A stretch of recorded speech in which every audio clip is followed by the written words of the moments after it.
केंद्र सरकार में 1 करोड़ से अधिक कर्मचारियों और पेंशनरों के डीएडीआर में 3% की बढ़ोतरी की गई है। महंगाई भत्ते की दर अब 53% हो गई है। हालांकि सरकार ने कोरोना काल के दौरान रोके गए 18% डीए के एरियर को लेकर कोई बात नहीं कही। कैबिनेट बैठक के निर्णयों की जानकारी देते हुए केंद्रीय मंत्री अश्वनी वैष्णव ने बताया, अभी डीएडीआर की दरों में 3% की वृद्धि की गई है। पिछले साल राष्ट्रीय परिषद स्टाफ साइड की बैठक में अखिल भारतीय रक्षा कर्मचारी महासंघ के महासचिव सी श्री कुमार ने यह मुद्दा उठाया था। गियर्नेस अलाउंस जानिए कहां चला गया 18 महीने का एरियर। स्टाफ साइड का प्रतिनिधित्व करते हुए श्री कुमार ने डीओपीटी के सचिव पीठ से आग्रह किया था कि 18 माह के डीए का एरियर कर्मियों का हक है। कर्मियों व पेंशनरों को डीएडीआर का एरियर जारी किया जाए।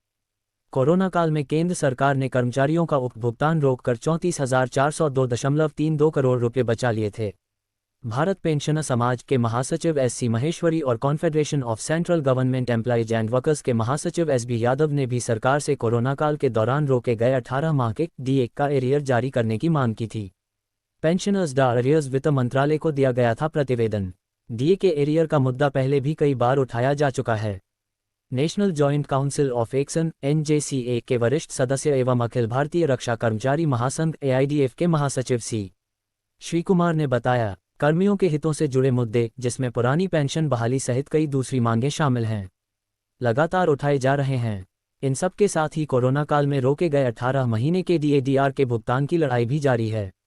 कैबिनेट सचिव को स्टाफ साइड की राष्ट्रीय परिषद JCM द्वारा 18 माह के डीए एरियर के भुगतान के लिए पहले ही लिखा जा चुका है। इस बाबत वित्त मंत्रालय को भी प्रतिवेदन दिया गया है। केंद्र सरकार को सुप्रीम कोर्ट के फैसले का हवाला भी दिया है। गियर्नेस अलाउंस केंद्र सरकार की ओर से की गई बात।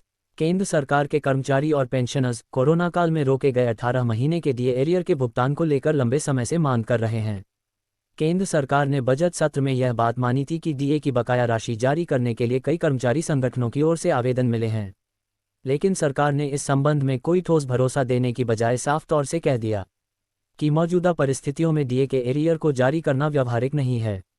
मतलब, केंद्र सरकार अपने कर्मचारियों को 34,000 करोड़ रुपये से अधिक की डीएडीआर राशि का भुगतान नहीं करेगी।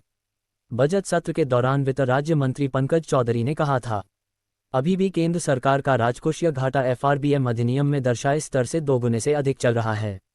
ऐसे में डीएडीआर का एरियर देना संभव नहीं है। श्री कुमार बताते हैं, सुप्रीम कोर्ट का फैसला है कि ऐसे मामलों में कर्मचारी को 6% ब्याज के साथ उसका भुगतान करना होता है। एम्प्लॉइज एरियर्स कोरोना काल में रोका गया था डीए का भुगतान, जानिए कहां चला गया 18 महीने का एरियर। केंद्र सरकार ने कोरोना काल के दौरान जनवरी 2020 से जून 2021 तक 18 महीने का महंगाई भत्ते और महंगाई राहत की 3 किस्तें रोक ली थी। उस वक्त सरकार ने आर्थिक स्थिति ठीक नहीं होने की बात कही थी। राष्ट्रीय परिषद JCM के सचिव शिव गोपाल मिश्रा ने तब कैबिनेट सचिव के साथ हुई बैठक में इस मुद्दे को उठाया था। कर्मियों को उम्मीद थी कि उन्हें बकाया राशि मिल जाएगी, लेकिन केंद्र सरकार ने इसे सिरे से खारिज कर दिया। श्री कुमार के मुताबिक सरकार के मन में खोट आ चुका है। केंद्र ने 2020 के प्रारंभ में कोविड-19 की आड़ लेकर सरकारी कर्मियों और पेंशनरों के डीएडीआर पर रोक लगा दी थी।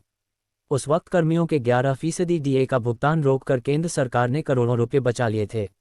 उसके बाद कर्मचारी संगठनों के प्रतिनिधियों ने 18 माह के एरियर के भुगतान को लेकर सरकार को कई तरह के विकल्प सुझाए थे।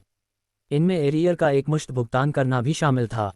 गियर्नेस अलाउंस सरकार की घोषणा का निकला ये मतलब। कोरोना काल के बाद केंद्रीय मंत्री अनुराग ठाकुर ने ये घोषणा की थी कि कर्मचारियों को 28% के हिसाब से महंगाई भत्ता मिलेगा। उस वक्त उन्होंने एरियर को लेकर कोई बात नहीं कही। केंद्रीय मंत्री की घोषणा का अर्थ ये था कि बढ़े हुए डीए की दर 1 जुलाई 2021 से 28% मान ली जाए। इसके अनुसार जून 2021 और जुलाई 2021 के बीच डीए में एकाएक 11% वृद्धि हो गई, जबकि 1.5 साल की अवधि में डीए की दरों में कोई वृद्धि दर्ज नहीं की गई। 1 जनवरी 2020 से लेकर 1 जुलाई 2021 तक डीएडीआर फ्रीज कर दिया गया था। कोरोना संक्रमण काल में डीए की 3 किस्त रोक दी गई थी। इसके बाद सरकार ने जुलाई 2021 में महंगाई भत्ते को बहाल कर दिया था। तब 18 महीने की बकाया 3 किस्तों का पैसा देने पर सरकार चुप हो गई। गठन केंद्रीय कर्मचारियों के वेतन में सुधार के लिए 8वें वेतन आयोग की मांग जोर पकड़ रही है। सांसद आनंद भदौरिया ने प्रधानमंत्री नरेंद्र मोदी को पत्र लिखकर आयोग के गठन की मांग की है, ताकि 1 जनवरी 2026 से इसका लाभ मिलना शुरू हो जाए। वित्त सचिव ने भी संकेत दिया है कि आयोग का गठन जल्द किया जाएगा, जिससे कर्मचारियों और पेंशनभोगियों को भविष्य में वेतन में वृद्धि का लाभ मिल सकेगा। 5. एरियर का भुगतान। हिमाचल प्रदेश के मुख्यमंत्री सुखविंदर सिंह सुक्खू ने स्वतंत्रता दिवस के मौके पर पेंशनभोगियों को बड़ा तोहफा दिया। उन्होंने घोषणा की कि 75 साल या उससे अधिक आयु के पेंशनभोगियों को छठे और 7वें वेतन आयोग का बकाया एरियर जल्द ही दिया जाएगा। इसके साथ ही अन्य कर्मचारियों का भी जो एरियर बकाया है, उसका भुगतान जल्द किया जाएगा, जिससे उन्हें राहत मिलेगी। रिटायरमेंट उम्र में बढ़ोतरी। हिमाचल प्रदेश के चतुर्थ श्रेणी कर्मचारियों के लिए एक और बड़ी खुशखबरी आई है। अब इन कर्मचारियों की रिटायरमेंट उम्र को 58 साल से बढ़ाकर 60 साल कर दिया गया है। कोर्ट के आदेश के बाद वित्त विभाग ने यह फैसला लिया है, जिससे कर्मचारियों को अपनी सेवाओं का लाभ 2 साल और मिल सकेगा। इन सभी घोषणाओं से पेंशनभोगियों और कर्मचारियों को आर्थिक रूप से लाभ मिलेगा और उनकी कई वर्षों से लंबित समस्याओं का समाधान होगा।